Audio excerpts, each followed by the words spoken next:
এঁচোড়ের তো অনেক recipe try করেছেন, তবে এভাবে একবার এঁচোড়ের চপ বানিয়ে মুড়ি দিয়ে খেয়ে দেখুন, স্বাদ মুখে লেগে থাকবে। এঁচোড়ের চপ বানানোর জন্য আমি এখানে নিয়েছি সেদ্ধ করা এঁচোড়, নিয়েছি কিছুটা সেদ্ধ আলু। এবার এর মধ্যে দিয়ে দিচ্ছি স্বাদ মতন নুন, দিয়ে দিলাম স্বাদ মতন লঙ্কার গুঁড়ো, জিরের গুঁড়ো কিছুটা, কিছুটা হলুদ গুঁড়ো, আর দেবো হাফ চামচ আদা বাটা রসুন বাটা। এই সব ভালো করে মেখে মিশিয়ে নিয়ে কড়াইতে অল্প একটু সর্ষের তেল দিয়ে 2-3 মিনিট সময় নিয়ে এটাকে নেড়েচেড়ে একটু রান্না করে নিয়েছিলাম। এরপর কিছুটা পুর এখান থেকে নিয়ে এই বেসনের মধ্যে দিয়ে এভাবে করে চপগুলো গড়ে নিলাম। একটা বাটিতে এখানে নিয়েছি কিছুটা বেসন, এর মধ্যে দিয়ে দিচ্ছি কিছুটা চালের গুঁড়ো। চালের গুঁড়ো ব্যবহার করলে চপগুলো খেতে বেশ মুচমুচে হবে।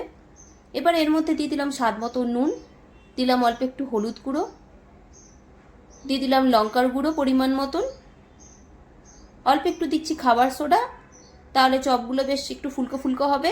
এবার জল ব্যবহার করে নিয়ে ভালো করে সব গুলিয়ে রেডি করে নেব।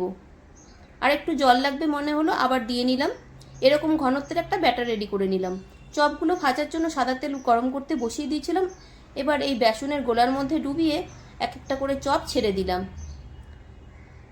একটা দিক ভাজা হয়ে গেলে উল্টে নিলাম। এভাবে উল্টে পাল্টে লাল করে ভেজে নিলেই তৈরি হয়ে যাবে সুস্বাদু এঁচোড়ের চপ। এভাবে এঁচোড়ের চপ বানিয়ে মুড়ি দিয়ে খেয়ে দেখবেন, খেতে দারুণ লাগে। এভাবে চপ বাড়িতে বানালে আর মনে হবে না যে দোকান থেকে চপ কিনে আনি, এতটা ভালো হয় খেতে।